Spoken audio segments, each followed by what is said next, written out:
भारत माता की भारत माता की छत्रपती शिवाजी महाराज की धर्मवीर छत्रपती संभाजी महाराज की जय भवानी जय भवानी। हिंदवी स्वराज्याचे सरसंस्थापक छत्रपती शिवरायांना मानाचा मुजरा करतो। भारतीय राज्यघटनेचे शिल्पकार भारतरत्न डॉक्टर बाबासाहेब आंबेडकर यांना मानवंदना अर्पित करतो। आणि आजच्या महाराष्ट्राच्या महाविजयाच्या या पर्वावर मंचावर उपस्थित असलेले ज्यांच्या नेतृत्वामध्ये महाराष्ट्र भाजपने हा महाविजय मिळवला ते आपले महाराष्ट्राचे अध्यक्ष रवींद्र चव्हाणजी या ठिकाणी उपस्थित, आपले मंत्रिमंडळातील आमचे सहकारी आशिष शेलारजी, पंकजाताई मुंडे, आमचे या ठिकाणी मंगल प्रभात लोढाजी आणि विशेषतः अहिल्यानगर ची महानगरपालिका जिंकून या ठिकाणी आलेले आमचे विखे पाटील साहेब, या ठिकाणी आपले मुंबईचे यशस्वी अध्यक्ष अमित साटमजी, त्याचप्रमाणे किरीट सुमैयाजी, या ठिकाणी उपस्थित असलेले प्रसाद लाडजी, चित्राताई, सर्वच आपले मान्यवर, अनेक मान्यवर आहेत, त्यामुळे सगळ्यांचे नावं या ठिकाणी घेत नाही। आपले पिरिपाचे आमचे कवाडेजी आणि या ठिकाणी उपस्थित सर्व कार्यकर्ता भगिनी आणि बंधूंनो, आज मी सर्वप्रथम महाराष्ट्राच्या जनतेचे मनापासून आभार मानतो की महानगरपालिकेच्या निवडणुकीमध्ये भारतीय जनता पार्टी आणि महायुतीला महाविजय मिळालेला आहे आणि एक प्रकारे सगळे रेकॉर्ड हे आपण त्या ठिकाणी तोडलेले आहेत।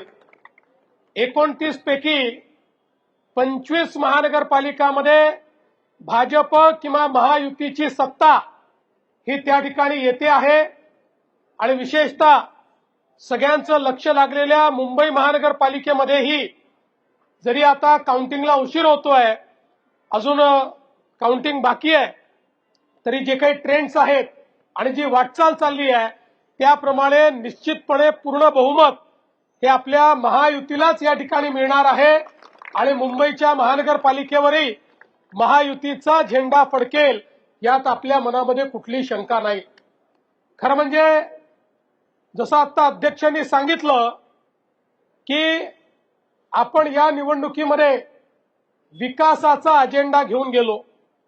माननीय प्रधानमंत्री नरेंद्र मोदीजी यांच्या आशीर्वादाने त्यांनी जो विकासाचा अजेंडा दिलेला आहे तोच अजेंडा घेऊन आपण जनतेमध्ये गेलो होतो आणि या विकासाच्या अजेंड्याला जनतेने भरभरून त्या ठिकाणी प्रतिसाद दिलेला आहे हे सांगताना मला मनापासून आनंद होतोय।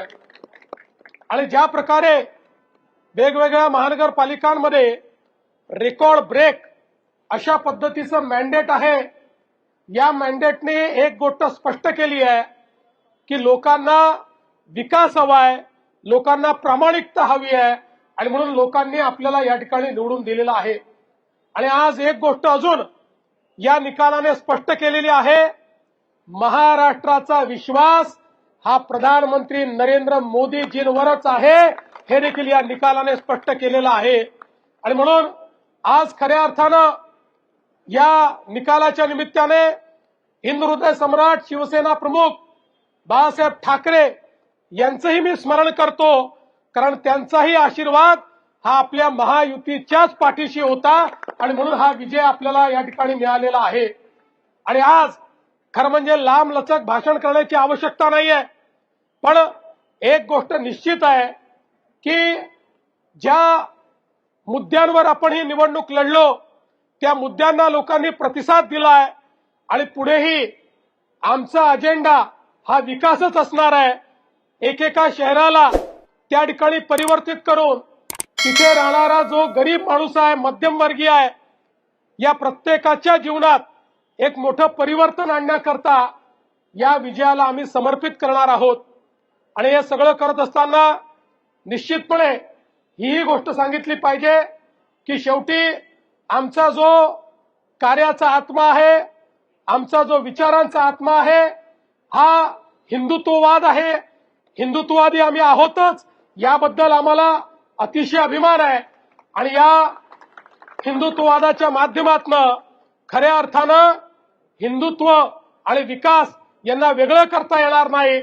आणि म्हणून मला असं वाटतं की आज हा जो काही आमचा आत्मा आहे, या आत्म्यानेच आम्हाला जनसामान्यांपर्यंत पोहोचवलेला आहे.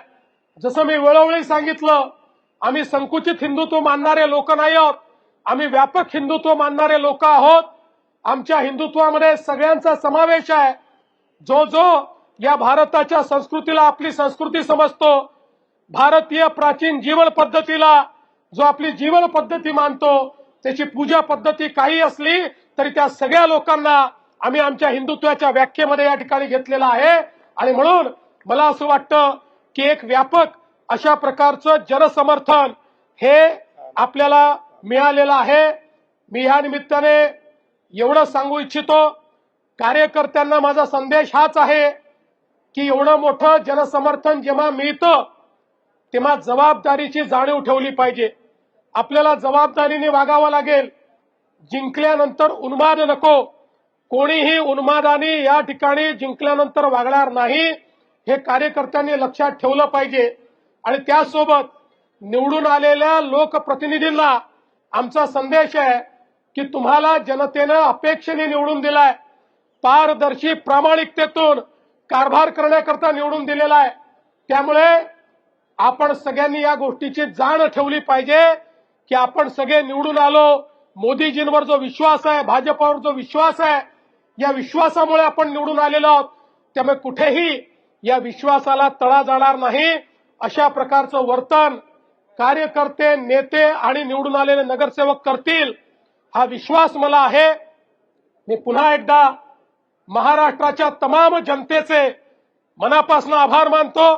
आमचं वरिष्ठ नेतृत्व या ठिकाणी माननीय मोदीजी असतील, आमचे अध्यक्ष नड्डाजी असतील, या ठिकाणी अमित भाई असतील, आमचे कार्याध्यक्ष नितीन नवीनजी असतील, महाराष्ट्रामध्ये आमचे ज्येष्ठ नेते आदरणीय गडकरी साहेब असतील, या सगळ्यांचे मी अतिशय मनापासून या ठिकाणी आभार मानतो. आणि पुन्हा एकदा या विजयाच्या आपल्या सगळ्यांना शुभेच्छा देऊन आता आपण सगळे महापौर बसल्यानंतर जल्लोष पुन्हा साजरा करू, हे या ठिकाणी आपल्या सर्वांना सांगतो. आणि सोबतच अर्थात या ठिकाणी आपले जे मित्र पक्ष आहेत त्यांनाही, व शिवसेना असेल, राष्ट्रवादी असेल, या ठिकाणी आरपीआय असेल, पिरिपा असेल, या सगळ्या मित्र पक्षांचे देखील अतिशय मनापासून आभार मानतो. इथे येण्यापूर्वी माननीय शिंदे साहेबांना मी त्या ठिकाणी फोन करून, आणि त्यांचा मला फोन आला, त्यांनी माझं अभिनंदन केलं, मी त्यांचं अभिनंदन केलं. आणि पुन्हा एकदा महाराष्ट्रामध्ये महायुती मजबूतीनं या ठिकाणी काम करेल हा विश्वास देतो आणि माझं बोलणं संपवतो. धन्यवाद. विशेषतः मला या ठिकाणी धन्यवाद दिला पाहिजे सगळ्या कार्यकर्त्यांचा, कारण हा विजय कार्यकर्त्यांना समर्पित विजय आहे. आमचे जे कार्यकर्ते 24 तास काम करतात, ज्यांना कुठलं तिकीट मिळत नाही, ज्यांना कुठल्या पदाची अपेक्षा नाही, जे या ठिकाणी 24 तास काम करतात, त्या सगळ्या कार्यकर्त्यांना देखील हा विजय या ठिकाणी मी समर्पित करतो. जय हिंद, जय महाराष्ट्र.